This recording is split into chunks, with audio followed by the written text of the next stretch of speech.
ការគិតវាជារឿងងាយតែការធ្វើវាគឺជារឿងដែលលំបាកអញ្ចឹងសូមបង្វែរការគិតរបស់យើងឲ្យទៅជាការអនុវត្តបាទគឺជារឿងដែលល្អបំផុតបាទអញ្ចឹងខ្លឹមសៀវភៅសូម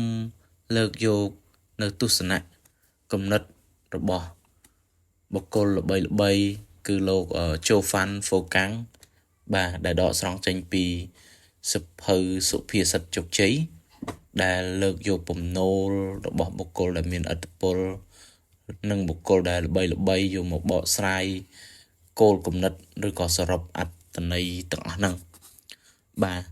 ហើយពំណូលទាំងពីរនេះក៏ឆ្លុះបញ្ចាំងឲ្យយើងឃើញថាជាក់ស្ដែងនៅក្នុងសង្គមរស់នៅរបស់យើងនៅក្នុងសង្គមគ្រួសារនៅក្នុងសង្គមការងារគឺសុទ្ធតែមានការគិតគ្រប់គ្នាមានការគិតគ្រប់កលៈទេសៈទាំងអស់បាទអញ្ចឹងរាល់ការគិតទាំងអស់ហ្នឹងគឺវាមានរឿងដែលយើងគិតហើយយើងអាចធ្វើបានតែរឿងមួយចំនួនគឺយើងគិតគ្រាន់បានតែគិតទេបាទដូចមានពំណូលរបស់ខ្មែរយើងឬក៏ទស្សនៈគំនិតរបស់ខ្មែរយើងមួយហ្នឹងដែលគេលើកឡើងថាអ្នកថាមិនដូចអ្នកធ្វើបាទអញ្ចឹងគឺអត់ខុសពីពំណូលឬក៏ទស្សនៈគំនិតខាងលើនេះទេបាទអញ្ចឹងគ្រាន់តែថាហើយទៅពេលឲ្យធ្វើយើងធ្វើអត់កើតបាទហើយអ្នកខ្លះបាទមានទ្រឹស្ដីមានគំនិតបាទគូសវាសឲ្យធ្វើប៉ុន្តែតទៅពេលទៅធ្វើខ្លួនឯងគឺយើងធ្វើអត់កើតទេអញ្ចឹងដូចយកឧទាហរណ៍ជាក់ស្ដែងពាក់ព័ន្ធជាមួយនឹងវិស័យការងារបាទរឿងមួយចំនួនគឺការងារនេះខ្ញុំចេះធ្វើការងារនោះខ្ញុំចេះធ្វើបាទគឺគ្រាន់តែចេះប៉ុន្តែតទៅពេលឲ្យទៅធ្វើគាត់ធ្វើអត់បានទេបាទអញ្ចឹងអ្វីដែលយើងលើកឡើងថាអ្នកថាគ្រាន់តែថាបាទអត់ដូចអ្នកធ្វើណាឬក៏មួយទៀត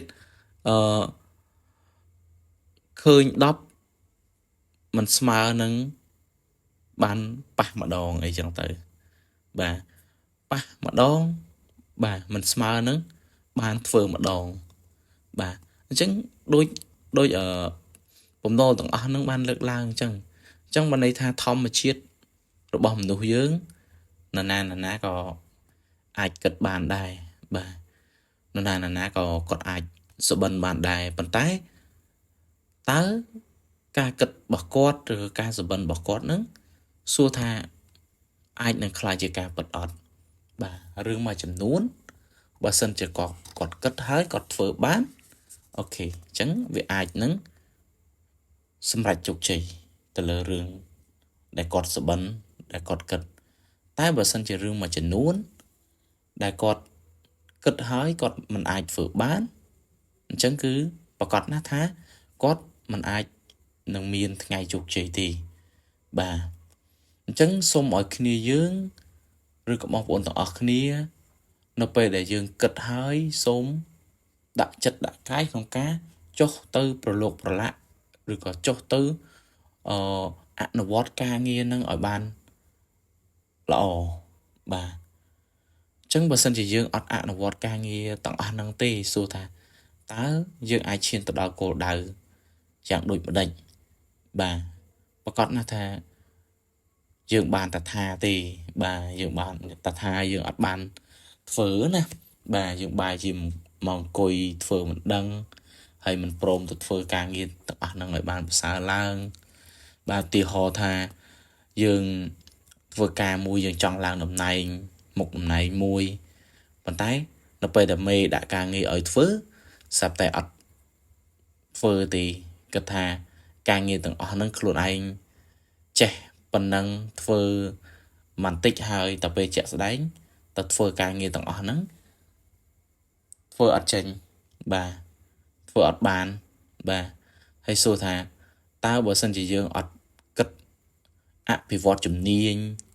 បាទអត់គិតអភិវឌ្ឍចំណេះដឹងឲ្យប្រសើរឡើងឬក៏ស្វែងរកចំណេះដឹងបន្ថែមឲ្យប្រសើរឡើងសួរថាតើការងារទាំងអស់ហ្នឹងយើងធ្វើមិនកើតបាទហើយសួរថាប្រធានរបស់យើងហ្នឹងទុកចិត្តយើងទេដែលអាចនឹងផ្ដល់ទំនុកចិត្តឲ្យយើងកាន់ការងារធំទៅថ្ងៃខាងមុខបានបាទអញ្ចឹងប្រកាសណាស់ថាយើងមិនអាចកាន់ការងារខាងមុខទាំងអស់ហ្នឹងបានទេអញ្ចឹងសូមគិតឡើងវិញថាតើពីមួយថ្ងៃទៅមួយថ្ងៃយើងចាប់ដើមគូសវាសនៅក្តីសុបិនរបស់យើងហើយនៅបាទហើយយើងចាប់ដើមព្រមធ្វើហើយឬនៅបាទអញ្ចឹងដូចមានវីដេអូខ្ញុំពីដើមក៏យើងបានបកស្រាយពីខ្លឹមសារសភៅ